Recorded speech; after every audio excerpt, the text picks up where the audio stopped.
Господин Гир, почитуван господин Гарсија, мило ми е што сте овде, почитувани гости.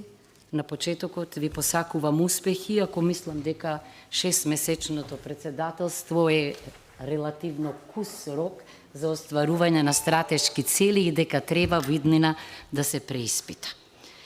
Јас ќе почнам од Шпанскиот устав од 78-та година, кој што важи за устав донесен со консензус, ама консенсусот не се декларира, туку трпеливо се гради.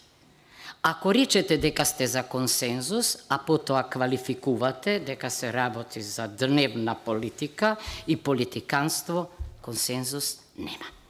Значи, Шпанија вака вели во уставот.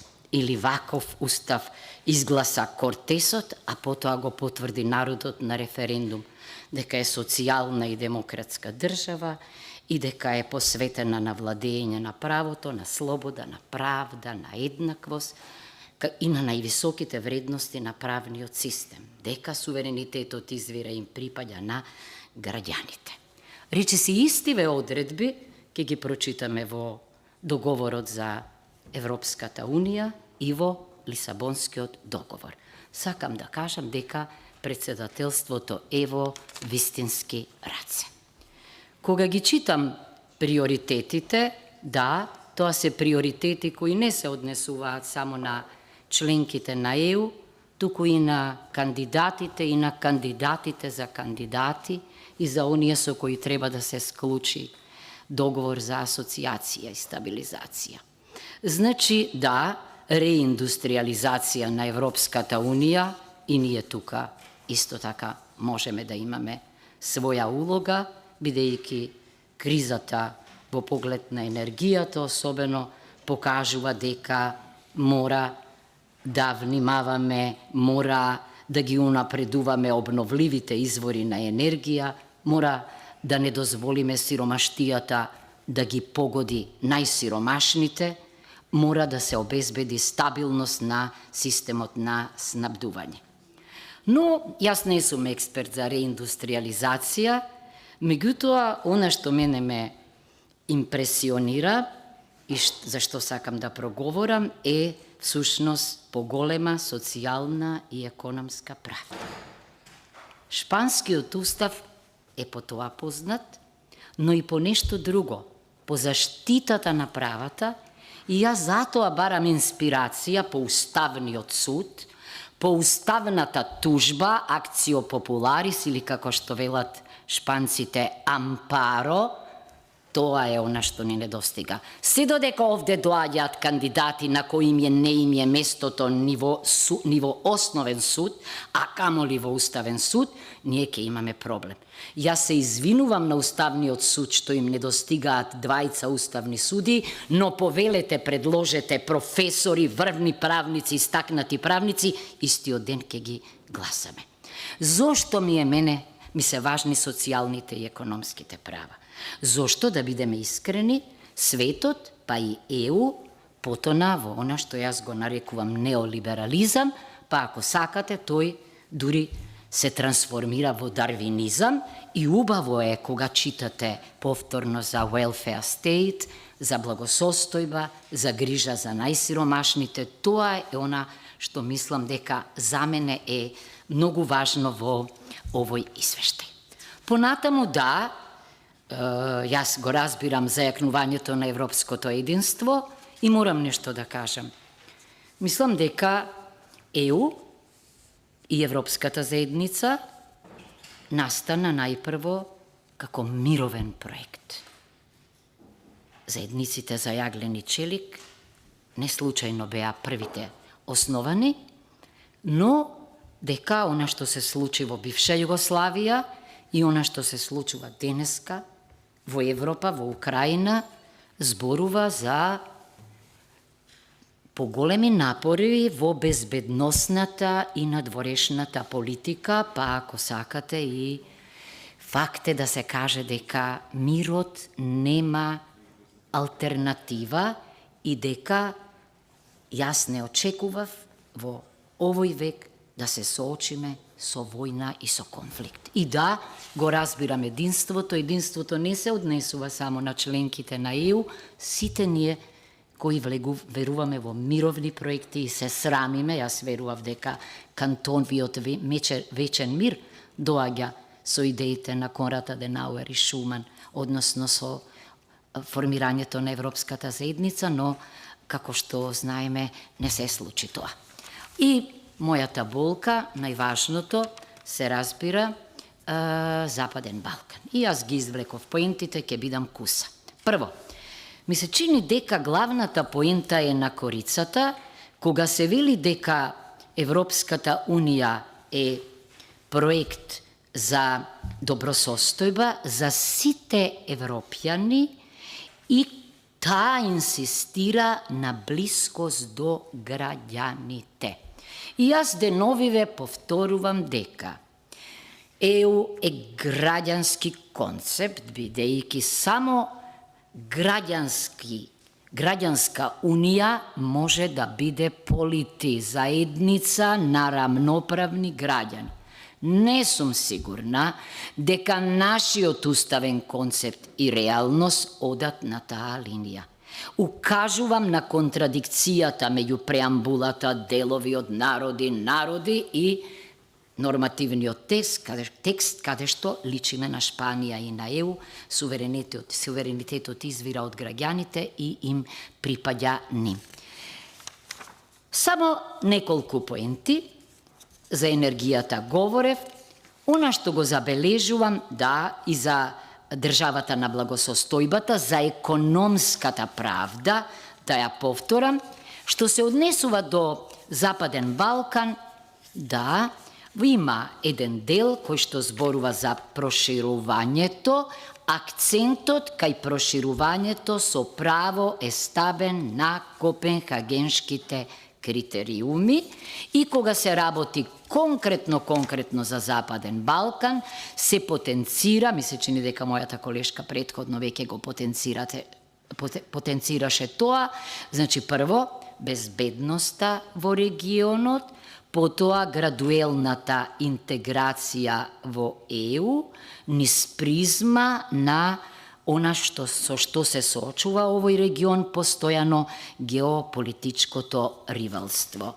И јас се надевам дека ЕУ, бидејќи ние воопшто не сме проблем за апсорбциониот капацитет како регион, ќе го има ова во предвид. Сакам за зелената транзиција да искористам, да кажам дека поставив пратеничко прашање, одамна го чекам законот за климатска акција, ама него го нема.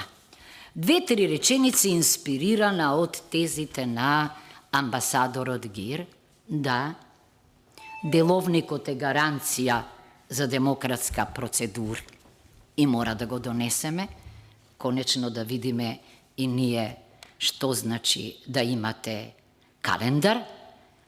Она што не можам да не го потенцирам е тече скрининг процесот. Меѓутоа, јас само од медиуми слушам за скрининг процесот, а многу пати сум рекла дека Лисабонскиот договор меѓу останатото се нарекува договор од парламентите. Ние, пратениците, имаме право да бидеме континуирано информирани за скринингот, не само на крајот од неговото завршување, туку и во текот на скринингот. Понатаму, она што мислам дека е за одбележување, а е дел од приоритетите на шпанското председателство, околу грижата се споменуваат и децата, да, во редовна поставка овде влезе законот за правда на децата. И тоа ми се чини е најважното што во последниве денови се случило. Сакам уште нешто да посочам.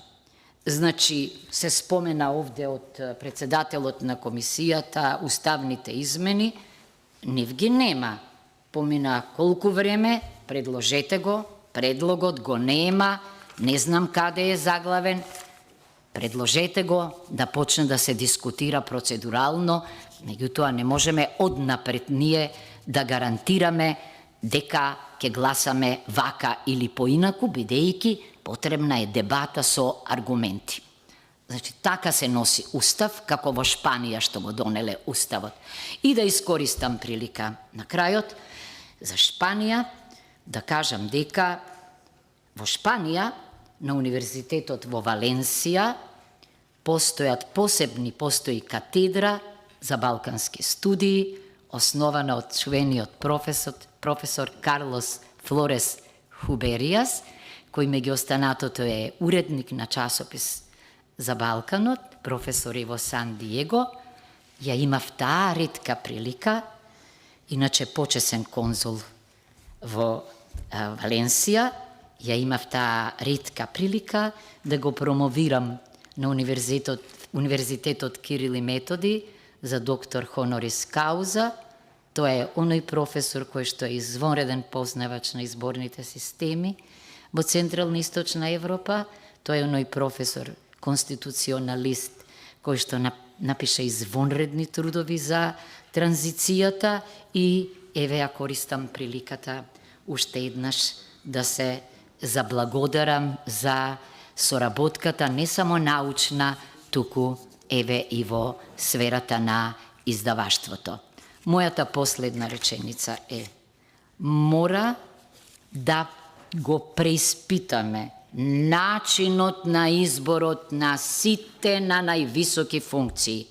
Подсетувам да не чекаме со управниот суд да чуеме дека ќе се случи истото што се случи со судскиот совет и со советот на јавни обвинители.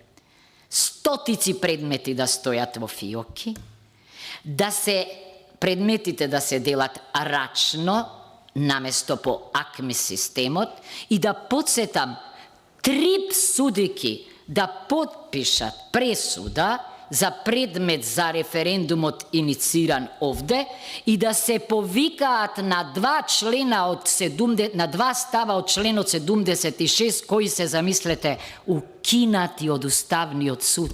Луѓе, она што се случува, особено со црната листа на САД пред некој ден, реков, не е предупредување, не е допрен глас, крик е чуен.